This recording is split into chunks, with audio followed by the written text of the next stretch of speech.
IT job కోసం try చేస్తున్నారా? Coding tutor లో ట్రైనింగ్ తో పాటు స్టైఫండ్ అండ్ 100% జాబ్ గ్యారంటీ.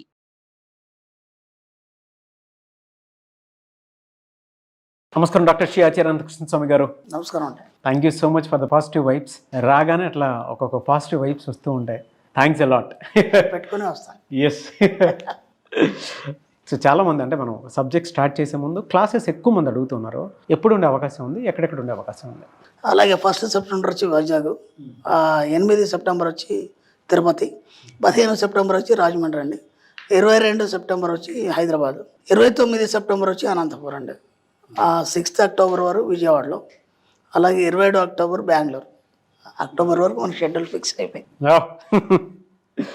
అంతే ఈగర్గా కూడా వెయిట్ చేస్తున్నటువంటి వాళ్ళు ఉన్నారు అందరూ. 657 మనీ మంత్ర వీడియో. ఏ వీడియోలో ఏం చెప్తున్నారు? ఇక్కడ విచిత్రం ఏంటంటే డబ్బు ఎందుకు చిక్కట్లేదు. అంటే మనం డబ్బు మీద ఎన్నోసార్లు చెప్పుకున్నాం, ఎంత చెప్పుకున్నా తక్కువే కదా. ఎందుకంటే ప్రతి దగ్గర డబ్బే అవసరం కాబట్టి ఎప్పుడెప్పుడు మనకు ఐడియా వచ్చిన కొత్త కొత్త ఆలోచనలు అన్నీ కూడా మనం అందరికీ మనం తెలియజేయడం మన బాధ్యత కాబట్టి చెప్తున్నాం. డబ్బు ఎందుకు చిక్కడం లేదు, ఇది చాలా ఈజీ, చాలా సున్నితమైంది, దాంతోపాటు చాలా హార్డ్ కూడా.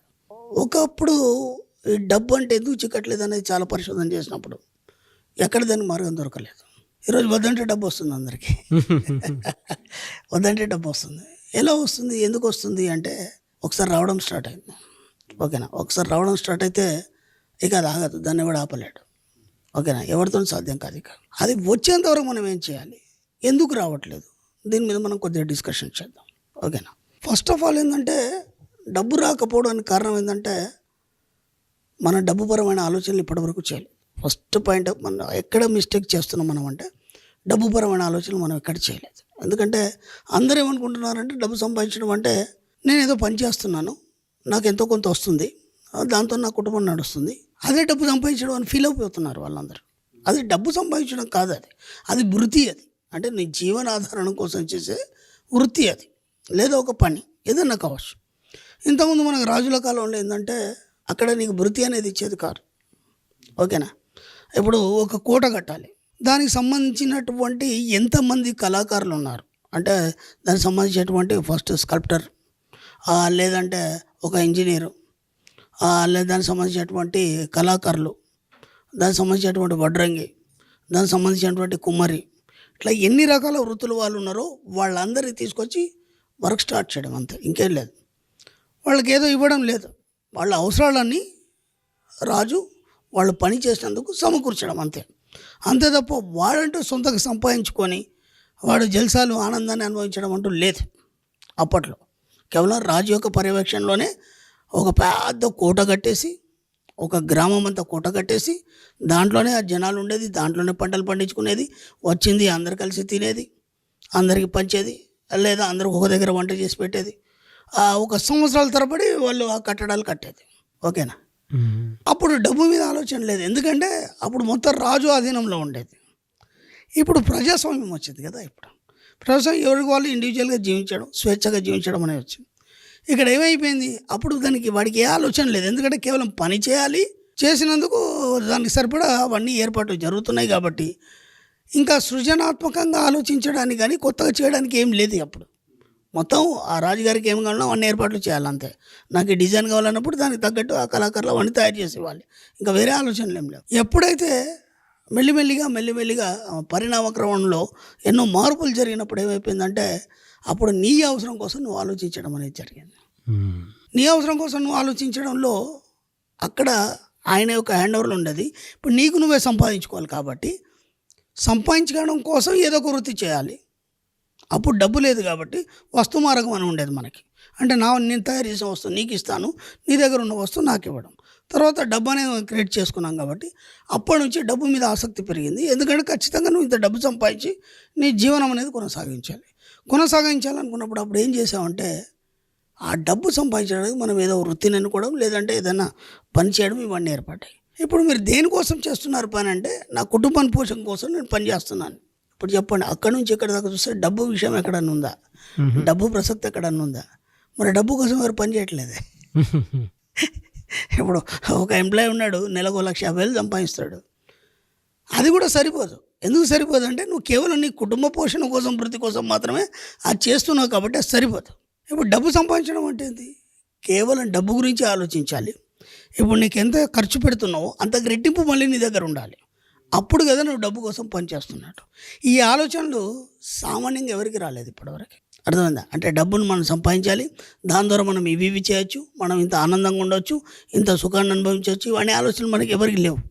కేవలం మనం పని చేస్తున్నాం, ఇల్లు నడుస్తుంది, పిల్లల అవసరాలు తీరుతున్నాయి, ఇది మాత్రమే ఆలోచన ఉంది. ఎప్పుడైతే మనం మణిమంత్రం నుంచి ఇంట్రొడక్షన్ చేసామో డబ్బు అనే ఒక గొప్ప స్వరూపాన్ని, అప్పుడు కొత్త కొత్త ఆలోచనలు వచ్చినాయి. స్వరూపం ఎస్, అది విరాట్ స్వరూపం. అది ఈ యొక్క కలియుగంలో విరాట్ స్వరూపం కృష్ణుడు కదా, అదే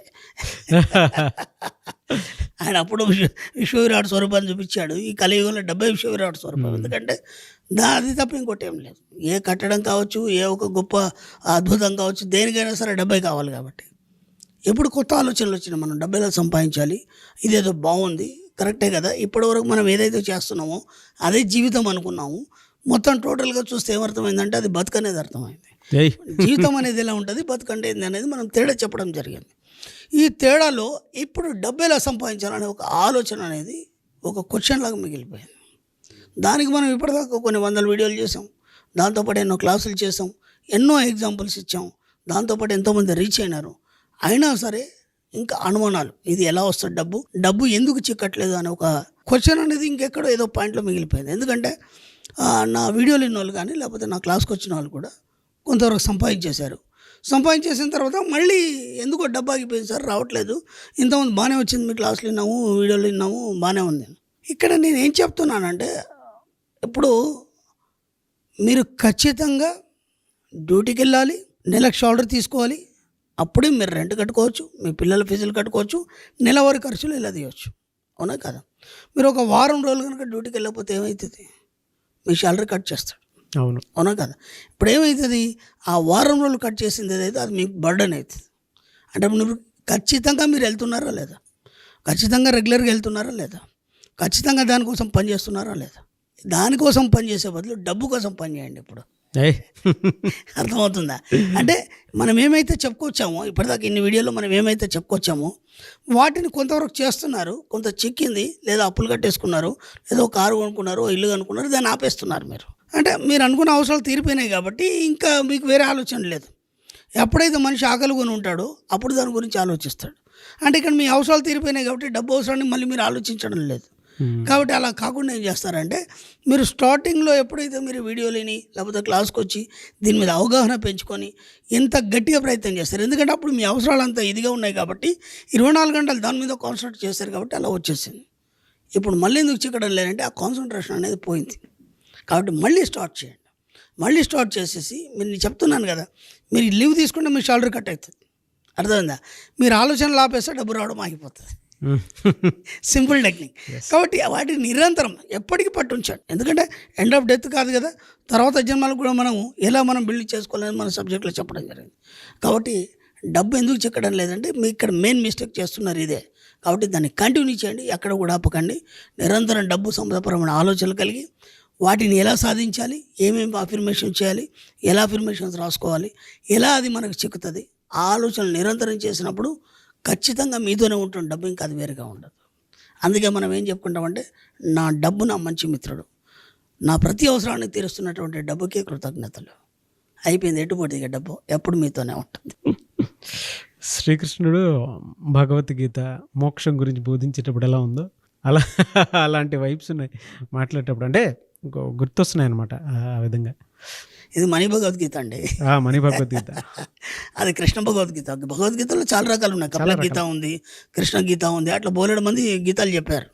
దాంట్లో ఇది మణి భగవద్గీత. థ్యాంక్ యూ అండి, థ్యాంక్ యూ. మనని కూడా సృష్టించింది భగవంతుడే. ఎందుకంటే మొట్టమొదట మన వరాహస్వామి మనకి తిరుమల తిరుపతి దేవస్థానానికి మొట్టమొదటి వెంకటేశ్వర స్వామి వచ్చినప్పుడు నాకు స్థలం కావాలన్నాడు ఆయన.